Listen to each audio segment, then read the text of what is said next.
यत्र नार्यस्तु पूज्यन्ते रमन्ते तत्र देवताः यत्रेतास्तु न पूज्यन्ते सर्वास्त्र फला प्रियः। यानी कि जहाँ स्त्रियों की पूजा होती है वहाँ देवता निवास करते हैं। जहाँ नारी को नहीं पूजा जाता, उनका सम्मान नहीं किया जाता, वहाँ पर किए गए सारे अच्छे काम भी निष्फल हो जाते हैं। लेकिन आज जो हम समाज में होता देख रहे हैं वो तस्वीर बिल्कुल उल्टी है। ना तो महिलाओं को सम्मान मिल रहा है और ना ही वे सुरक्षित महसूस कर रही हैं खुद को।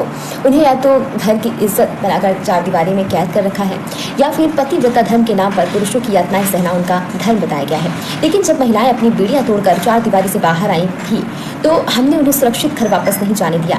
दिन हो या रात, रास्ते में जाती हुई महिलाओं को वो घूरती आंखें, सड़क पर धीमी होती मोटरसाइकिलें, बसों में या मेट्रो में महिलाओं को गलत तरीके से छूते हाथ, दफ्तरों में रोज नजरअंदाज होते असहज हालात, ये सारी वो चीज़ें हैं जो हर एक महिला को कई दिन में एक बार नहीं बल्कि एक दिन में कई बार झेलना पड़ती है। बात इसलिए उठी है क्योंकि हाल ही में देश के उस राज्य बंगाल में मानव सभ्यता का सबसे जघन्य अपराध हुआ है जहां देवी पूजा से बड़ा और कोई पर्व नहीं है और जिस राज्य की संस्कृति में ही महिलाएं पुरुषों से एक पायदान ऊपर है।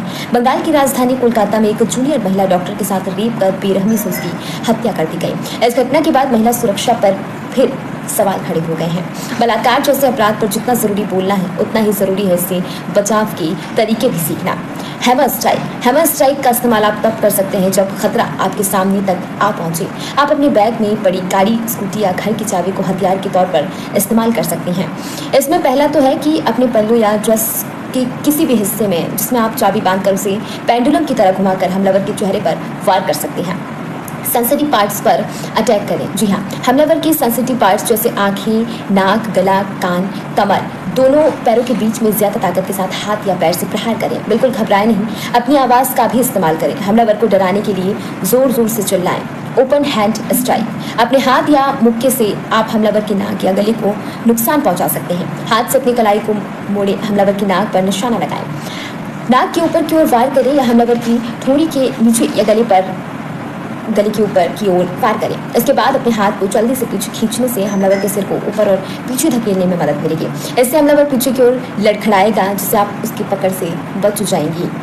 अपर एल्बो और बैक एल्बो से मारना, यदि हमलावर आपके बहुत करीब है और आप जोरदार मुक्का या किक नहीं मार पा रहे हैं तो अपनी एल्बो यानी कोहनी का इस्तेमाल करें। इससे आप हमलावर को पीछे धकेल पाएंगे।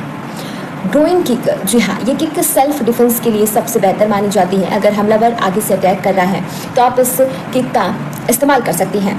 इसमें आप अपनी एड़ी को पीछे की ओर मोड़ें ताकि आपका पैर त्रिकोण बन जाए। घुटने के ऊपर की ओर ले जाकर हमलावर की टांगों के बीच में वार करें। इसके बाद हैंडबैग में पेपर स्प्रे अपने साथ रखें। पेपर स्प्रे आप आसानी से बैग में कैरी कर सकते हैं। कुछ पेपर स्प्रे में ग्लास ब्रेकर भी लगा आता है।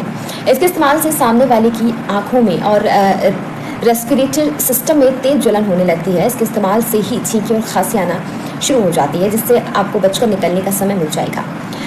ये काफ़ी ज़्यादा असरकारक है। स्मार्टफोन में वुमेन सेफ्टी ऐप इंस्टॉल करें। जी हाँ, वैसे इसके चांस कम ही होते हैं कि सारी महिलाएं अपने हैंडबैग में पेपर स्प्रे जैसी चीज़ें रखी हों। लेकिन अगर आपके पास खतरे की घड़ी में ये नहीं है तो एक चीज़ जो ज़रूरी ही होगी वो है आपका फ़ोन। स्मार्टफोन में बहुत सारे ऐसे ऐप्स हैं जो खासतौर पर महिलाओं की सुरक्षा को ध्यान में रखकर बनाए गए हैं। इन्हें अपने फ़ोन में इंस्टॉल कर सकते हैं और इमरजेंसी में यूज़ कर सकते हैं। इससे होगा ये कि जब कभी भी आपको खतरा महसूस होगा तो फ़ोन के लॉक बटन को 3 या 4 बार लगातार दबाने पर आपके सेट किए हुए कॉन्टैक्ट परिवार या दोस्त के फोन पर आपकी लाइव लोकेशन के साथ खतरे का अलर्ट भी पहुंच जाएगा। इसी के साथ पुलिस या हेल्पलाइन नंबर पर फोन लगाएं। मुसीबत आने पर या उसका एहसास होने पर मदद के लिए तुरंत पुलिस को फोन लगा दें। महिलाओं की सुरक्षा के लिए वुमेन सेल NGOs बने हैं जो 24 घंटे महिलाओं की सुरक्षा के लिए तैनात रहते हैं। Women helpline number 1091, emergency helpline number 112, राष्ट्रीय महिला आयोग NCW 7829170170। तो महिलाओं को घबराना नहीं है, जो भी परिस्थितियां हैं, स्थितियां हैं, उनसे निपटना है और अपने आप को सुरक्षित रखना है। तो जानकारी कैसी लगी मुझे कमेंट में ज़रूर बताइएगा।